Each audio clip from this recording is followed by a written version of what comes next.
आज हम लोग ब्रेस्ट ट्यूमर का एक टॉपिक डील करने के लिए जा रहे हैं। Fibroadenoma breast, this is a very important topic, specially आपकी यूनिवर्सिटी वाइवा के लिए। ये आपको एज अ जार स्पेसिमेन, आपको एज अ माइक्रोस्कोपिक व्यू ज़रूर मिलेगा और जनरली शॉर्ट नोट्स में आता है सेकेंड ईयर में। 5 मार्क्स का शॉर्ट नोट लगभग हर बार श्योर होता है because this is a very important topic. और फिर क्लिनिकल पॉइंट ऑफ व्यू से तो फाइनल ईयर हमेशा ही इम्पोर्टेंट होगा। तो हम लोग शुरू करते हैं। फाइब्रोएडिनोमा और adenofibroma is a benign tumour of fibrous and epithelial elements. Put a note, benign tumour of fibrous and epithelial elements. Fibrous और एपिथेलियल एलिमेंट्स का ये मेनली बना हुआ होता है। It is the most common tumour of female breast. Most common tumour है ये। Generally MCQ point of view से अगर आपको पूछा जाता है which is the most common tumour of female breast, तो फाइब्रोएडिनोमा टिक करेंगे।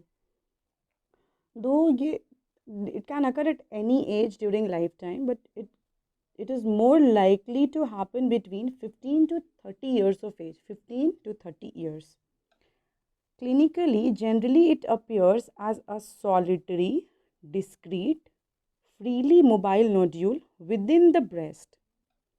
रेयरली कभी कभी क्या होता है कि इन्वेजिव लोब्यूलर या फिर डक्टल कार्सिनोमा में ये चेंज हो जाता है, बट जनरली ऐसा वेरिएंट नहीं देखने के लिए मिलता है। अब हम लोग इसके मॉर्फोलॉजिकल फीचर्स पे जाएंगे। सबसे पहले उसके लिए मैं आपको वो जार स्पेसिमेन दिखाऊंगी जो मैंने अपने लैब से पिक्चर लिया था। आपको भी ऐसा ही काइंड ऑफ जार स्पेसिमेन मिल सकता है।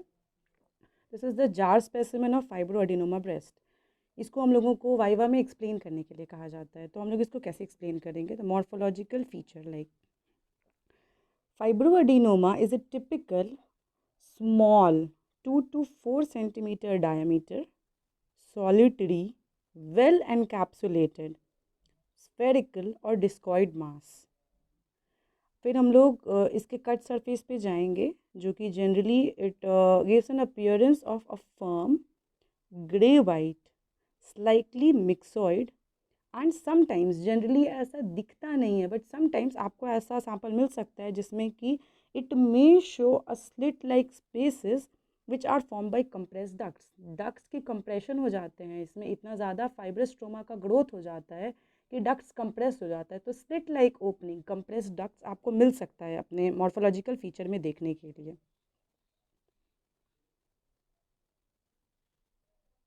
अब कभी कभी क्या होता है कि बहुत कम ऐसा होता है, लेकिन कभी कभी ये फेयरली लार्ज हो जाता है, 15 सेंटीमीटर साइज तक का हो जाता है और इसको हम लोग जाइंट फाइब्रोएडिनोमा बोलते हैं। बट उस पैटर्न में इसका मॉर्फोलॉजिकल फीचर इतना ही लॉस हो जाता है कि it can not be identified, so generally it won't be given in your lab exams. तो हम लोग उसको ज़्यादा कॉन्सेंट्रेट नहीं करेंगे। अब हम लोग आते हैं इसके माइक्रोस्कोपीज पे। इसका माइक्रोस्कोपिकली दो फीचर्स, दो पैटर्न्स देखने के लिए हम लोगों को मिलता है, the intracanalicular pattern and the pericanalicular pattern. अब हम लोग सबसे पहले इंट्राकैनालिकुलर पैटर्न को डील करेंगे। तो it is the case in which the stroma compresses the ducts so that they are reduced to slit-like clefts lined by ductal epithelium, or may appear as cords of epithelial elements surrounding masses of fibrosstroma। मतलब कि stroma इतना ज़्यादा compress कर देता है ducts को कि वो लोग स्लिट लाइक क्लेफ्ट्स में हो जा के टाइप बन जाते हैं, और या फिर कॉर्ड्स, कॉर्ड्स की तरह। ये हम लोग इस पिक्चर में देख सकते हैं, स्लिट्स बन रहा है and these slits are surrounded by epithelium and the whole epithelium is surrounded by stromal material। जो लाइट पिंक कलर का दिख रहा है वो पूरा स्ट्रोमल मटेरियल है जिसने कि डक्ट्यूल्स को कंप्रेस करके स्लिट लाइक मटेरियल बना दिया है। उसके बाद हम लोग आ जाते हैं पेरिकैनालिकुलर पैटर्न पे। It is characterised by encircling masses of fibrous stroma around a patent or dilated ducts। इसमें भी fibrous stroma मास बनाता है अराउंड डक्ट्स, लेकिन इसमें डक्ट्स डायलेटेड होते हैं।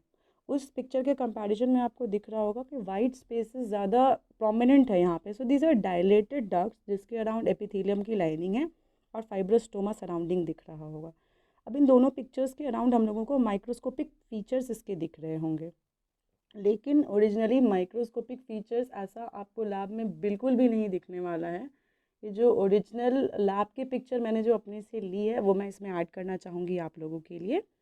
ये है, this is the original microscopic view of fibroadenoma breast. इसमें हम लोगों को दोनों पैटर्न देखने के लिए मिलेगा generally. Down in around 7 o'clock position हम लोगों को दिख रहा है कंप्रेस्ड डक्ट्स वाला फीचर के साथ इधर में, जो कि हम लोग जिसको कहेंगे हम लोग इंट्रा कनालिकुलर पैटर्न, जिसमें कि stroma has been compressed to form slit like क्लेफ्ट्स।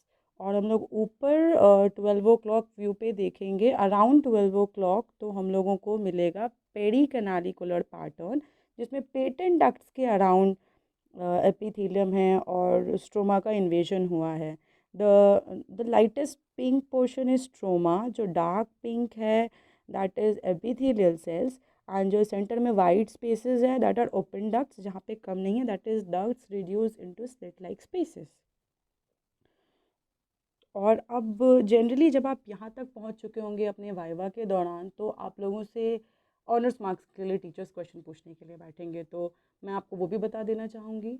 तो इसमें आपसे पूछा जाएगा कि what are the variants of fibroadenoma breast.